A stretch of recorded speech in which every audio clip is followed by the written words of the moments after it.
Dios conoce el fin desde el principio. Sabía antes que Jacob y Esaú nacieran qué clase de carácter iba a desarrollar cada uno. Sabía que Esaú no tendría un corazón inclinado a obedecerle. Contestó la ansiosa oración de Rebeca y le informó que tendría 2 hijos y que el mayor serviría al menor. Le presentó la historia futura de sus hijos y le dijo que serían 2 naciones, una mayor que la otra, y que el mayor serviría al menor. El primogénito disponía de ciertas ventajas especiales y privilegios particulares que no le correspondían a ningún otro miembro de la familia. Isaac amaba a Esaú más que a Jacob porque éste le traía carne de los animales que cazaba. Le gustaba su carácter audaz y valeroso, que se manifestaba en su tendencia a cazar animales salvajes. Jacob, en cambio, era el hijo favorito de la madre, porque era de disposición bondadosa, lo que la hacía muy feliz. Había aprendido lo que su madre le enseñó, es a saber que el mayor serviría al menor, y en su razonamiento juvenil llegó a la conclusión de que esta promesa no se podría cumplir mientras Esaú dispusiera de los privilegios que se confería a los primogénitos. De modo que cuando éste llegó una vez del campo agotado y con hambre, aprovechó la oportunidad para obtener ventajas de la necesidad de su hermano, y le propuso darle un guiso si estaba dispuesto a renunciar a toda pretensión a su primogenitura. Y Esaú se la vendió a Jacob. Aquel se casó con 2 mujeres idólatras, lo cual le causó gran pena a Isaac y Rebeca. A pesar de ello, el patriarca amaba a Esaú más que a Jacob, y cuando creyó que estaba por morir, le pidió que le preparara una comida para poder bendecirlo antes de morir. Esaú no le dijo a su padre que había vendido su primogenitura a Jacob y que había confirmado la venta con un juramento. Rebeca escuchó las palabras de Isaac y se acordó de lo que le había dicho el Señor: el mayor servirá al menor, y se dio cuenta de que Esaú había tomado con livianidad el asunto de la primogenitura, puesto que se la había vendido a Jacob. Convenció a éste de que había de engañar a su padre para recibir su bendición fraudulentamente, porque creía que no se la podría obtener de otra manera. Al principio, el joven no estuvo dispuesto a llevar a cabo este engaño, pero finalmente consistió en realizar el plan de su madre. Rebeca estaba al tanto de que Isaac prefería a Esaú, y se satisfizo con la idea de que la persuasión no lo haría cambiar de propósito. En lugar de confiar en Dios, en cuyas manos están todos los acontecimientos de la vida, manifestó su falta de fe al convencer a Jacob de que había de engañar a su padre. La conducta del joven en este asunto no recibió la aprobación de Dios. Rebeca y Jacob debieran haber esperado que el Señor llevara a cabo sus propósitos a su manera y a su tiempo, en lugar de tratar de cumplir la profecía valiéndose de una mentira. Si Esaú hubiera recibido la bendición de su padre, la que se confería a los primogénitos, su prosperidad solo podría haber provenido de Dios, y él hubiera bendecido con prosperidad o hubiera traído adversidad sobre él, de acuerdo con su conducta. Si hubiera amado y reverenciado a Dios, como lo hacía el justo Abel, el Señor lo hubiera aceptado y bendecido. Pero si como Caín no hubiera tenido respeto por Dios ni por sus mandamientos, sino que hubiera seguido su propia conducta corrompida, no habría recibido ninguna bendición de Dios, sino que habría sido rechazado por él, como Caín. Si la conducta de Jacob hubiera sido justa, si hubiera estado dispuesto a amar y a temer a Dios, habría sido bendecido por el Señor, y la mano prosperadora de Dios habría sido con él, aunque no hubiera recibido las bendiciones y los privilegios generalmente concedidos a los primogénitos. Rebeca se arrepintió amargamente por el mal consejo que dio a Jacob, porque gracias a eso tuvo que separarse de su hijo para siempre. Este se vio obligado a huir para salvar la vida de la ira de Esaú, y ella nunca más lo volvió a ver. Isaac vivió muchos años después de bendecir a Jacob y se convenció por la conducta de Esaú y Jacob que la bendición realmente le correspondía a este último. Este no se sentía feliz con sus casamientos. Aunque sus esposas eran hermanas, formalizó un contrato matrimonial con Labán, teniendo en vista a su hija Raquel, a quien amaba. Después de servir 7 años por esta, Labán lo engañó y le dio en cambio a Lea. Cuando se dio cuenta de que lo habían engañado y que Lea había desempeñado su parte en la estafa, no la pudo amar. Su tío quería conservar los fieles servicios de Jacob por un tiempo más prolongado, y por eso lo engañó, dándole a Lea en lugar de Raquel. Jacob reprendió a Labán por tratar con tanta livianidad sus afectos a darle a Lea, a quien no amaba. El padre rogó a Jacob que no la repudiara, pues en ese tiempo esto se consideraba una tremenda desgracia, no solo para la esposa, sino para toda la familia. Jacob se vio en una situación muy difícil, pero decidió finalmente conservar a Lea y casarse también con su hermana. Aquella recibió mucho menos amor que Raquel, por supuesto. Labán fue egoísta con su trato con Jacob. En lo único que pensó fue en sacar ventajas de las fieles labores de su sobrino.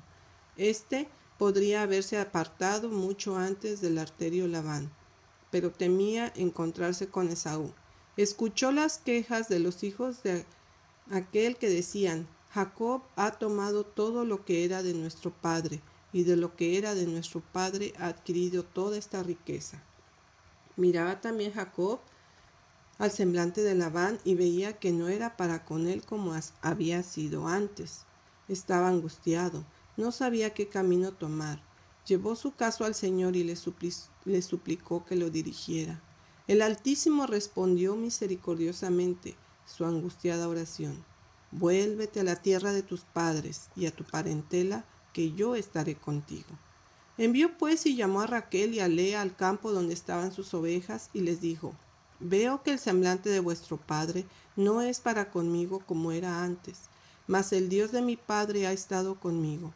Vosotras sabéis que con todas mis fuerzas he servido a vuestro padre, y vuestro padre me ha engañado, y me ha cambiado el salario 10 veces. Pero Dios no le ha permitido que me hiciese mal.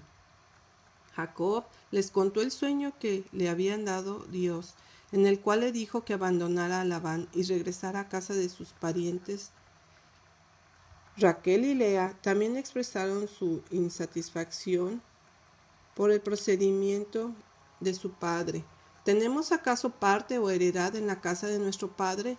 ¿No nos tiene ya como extrañas, pues que nos vendió y aún se ha comido del todo nuestro precio? Porque toda la riqueza que Dios ha quitado a nuestro padre, nuestra es y de nuestros hijos. Ahora pues, haz todo lo que Dios te ha dicho.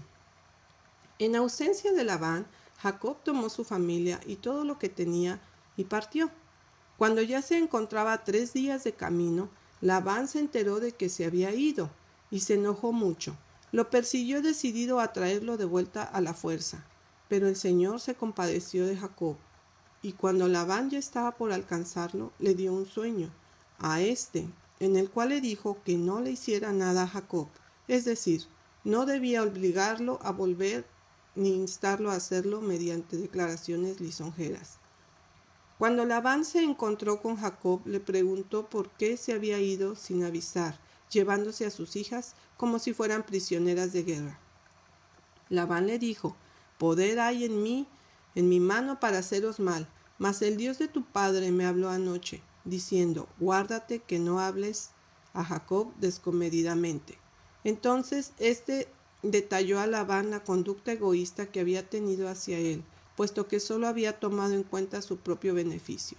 Llamó la atención de su tío a la rectitud de su conducta mientras estuvo con él, y le dijo: nunca te traje lo arrebatado por las fieras, yo pagaba el daño.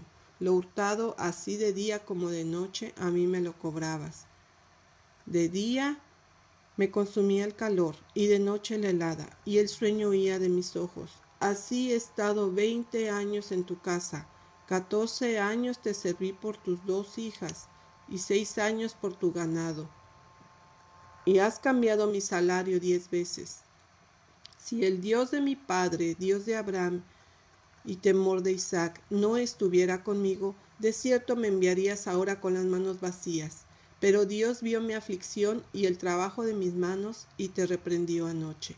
Entonces Labán aseguró a Jacob que tenía interés en sus hijas y en sus nietos y que no les haría ningún mal. Propuso que formalizaran un pacto. En ese momento Labán le dijo: ven, pues, ahora y hagamos pacto tú y yo, y sea por testimonio entre tú y yo. Entonces Jacob tomó una piedra y la levantó por señal, y dijo Jacob a sus hermanos: recoged piedras. Y tomaron piedras e hicieron un majano, y comieron ahí sobre aquel majano.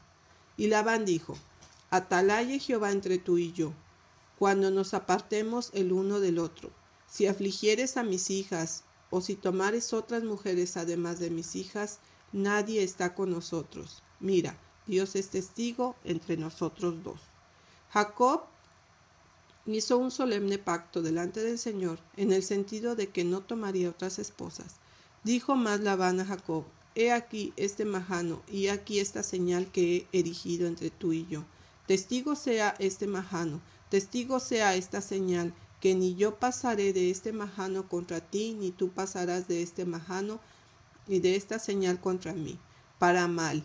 El Dios de Abraham y el Dios de Nacor juzgue entre nosotros, el Dios de sus padres. Y Jacob juró por aquel a quien temía, Isaac su padre. Cuando prosiguió su camino, ángeles le salieron al encuentro, y cuando los vio, dijo: campamento de Dios es este. Vio a los ángeles de Dios en un sueño acampados en torno de él. Entonces envió un humilde y conciliador mensaje a su hermano Esaú, y los mensajeros volvieron a Jacob, diciendo: vinimos a tu hermano Esaú, y él también viene a recibirte, y 400 hombres con él.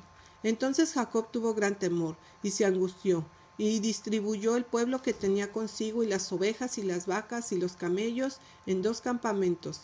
Y dijo: si viene Esaú contra un campamento y lo ataca, el otro campamento escapará. Y dijo Jacob: Dios de mi padre Abraham, y Dios de mi padre Isaac, Jehová, que me dijiste: vuélvete a tu tierra y a tu parentela, y yo te haré bien. Menor soy que todas las misericordias y que toda la verdad que has usado para con tu siervo. Pues con mi cayado pasé este Jordán, y ahora estoy sobre 2 campamentos. Líbrame ahora de la mano de mi hermano, de la mano de Esaú, porque le temo. No venga caso y me hiera la madre con los hijos. Y tú has dicho: yo te haré bien. Y tu descendencia será como la arena del mar, que no se puede contar por la multitud.